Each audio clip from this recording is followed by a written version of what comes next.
Hi and welcome to another Tactics Tuesday video. Today we're going to talk about the corner situations, so the critical decisions that you need to make in the corners of the upwind and the downwind. Now, why are the corner situations here in the edges of the racing area so important? It is because just like the start sets your first half of the upwind up, it decides where you can go and how you can sail the first half of the upwind. The corners are what decides how you can sail the second half of the upwind. So it's critical to choose your path there and then stick to it. Now the first rule of thumb about getting to the corner or getting close to the ley line is don't go all the way to the ley line. And there is a very good reason for that. And you can see it here. If you go all the way to a ley line with still hundreds and hundreds of meters to go to the upwind mark, then you lock yourself up on the ley line, and if there is a shift, you're always gonna lose on the wind shift. So let's say you go all the way to the ley line and then you get a lift, so the shift turns, or the wind turns, so to say, favorably for you. But because you've gone all the way to the ley line, it's not going to favor you because you're going to be overstayed after that. And someone who has tacked earlier than you, not gone all the way to the ley line, can now also reach the upwind mark, and they're going to be sailing a shorter line, a shorter path than you, which means that you're going to lose.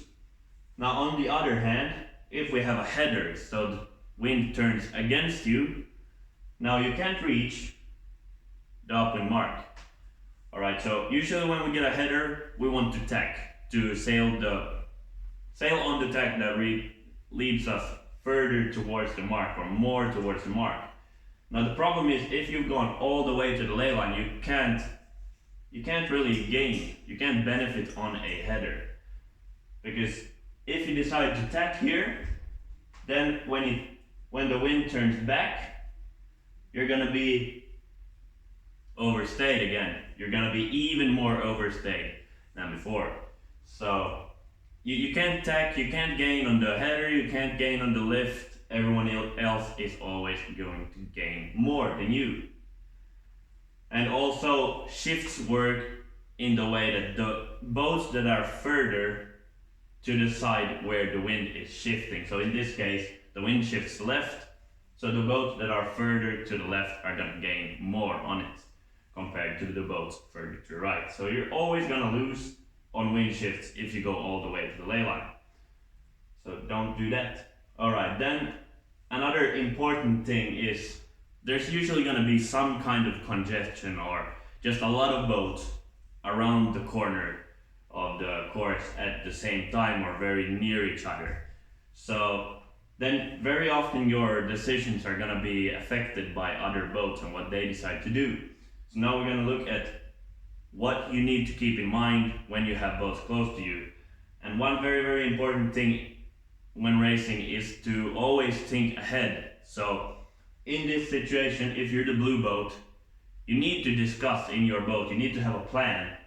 If this red boat tacks now, what do we do? If it tacks in 50 meters, what do we do? If it tacks in 100, 200 meters, what do we do? And maybe you just make a decision, okay, if it tacks now, we continue. But then you need to know at which point do you get to a point that your decision changes. If they tack now, we tack as well. Because if they tack, you can't go to the same spot as them and then tack, because you're gonna be in bad air right behind them, alright? So you need to either tack right away when they tack, or go at least 50 meters further than they do and then tack. So if they reach the ley line or they get really close to the ley line, you need to figure out, is there enough space outside of them further towards the ley line for you to go further than them and then tack, or are they so close to the ley line that if they tack, you also have to tack right away? Alright, so those were your options. If they tack in front of you, you can either keep going or you can tack right away. But you cannot go behind them and then tack. So it all depends on how far you have to the ley line. You need to have at least 50 meters from them where they tacked to the ley line for you to be able to go further than them and then tack. If they are closer to that, you need to tack right away if they tack, if they're close. Or you at least need to tack in such a position that you tack before them so that you can stay in clear air. Alright, but we should also know what we do or how we want to react if someone behind us tacks. And this is more of a defensive tactic. So if we have someone behind us, we want to keep them behind us, and this is important for that. So if someone tacks behind us, we all also need to have a plan. If they tack, do we tack or do we just ignore them and keep going, do our thing? So this again is a little bit about how close to the ley line we are. So if they're very close, we're close to the ley line, we might want to tack right away. And if they are quite far away from the corner still, we have more options to decide what we do. But 5.5. Just so confused.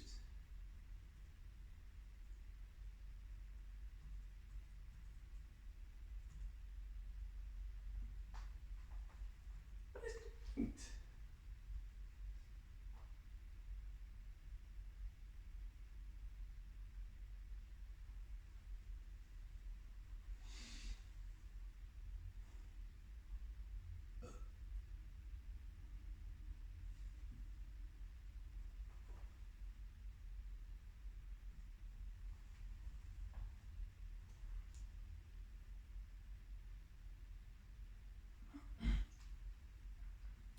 Okay, so when we have a boat behind us, we also need to think about what we do if they do something.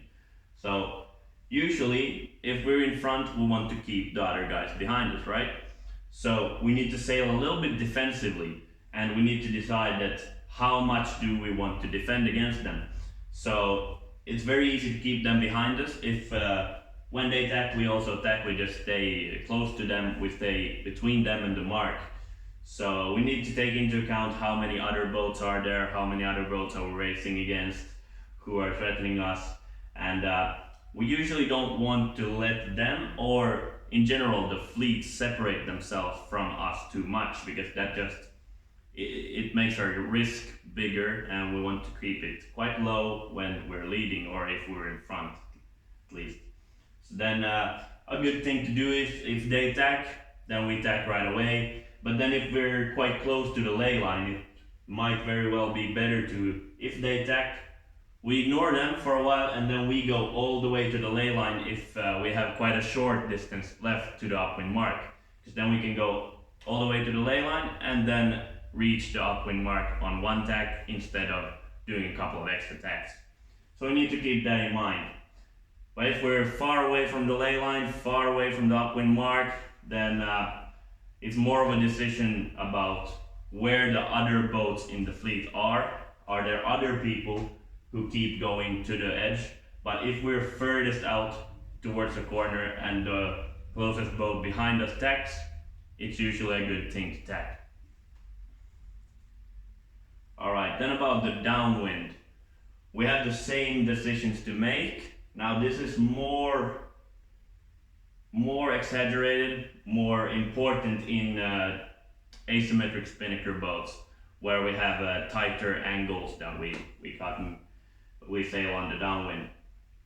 But we have the same decision to make. We have a boat in front of us or behind of us. We need to figure out what we do if they jibe. Alright, so now firstly, someone's behind us. What do we do if they jibe?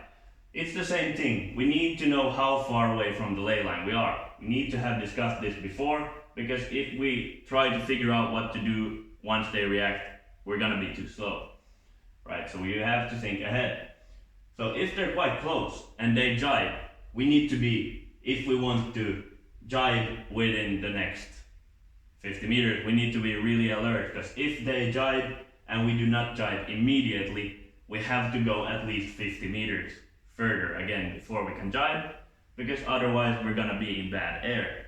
So it's usually when someone behind you on the downwind, someone in front of you on the upwind makes a decision, it's either react instantly or go at least 50 meters further than them and then do your attack or whatever you want to do. Alright, so then let's reverse the roles. If we have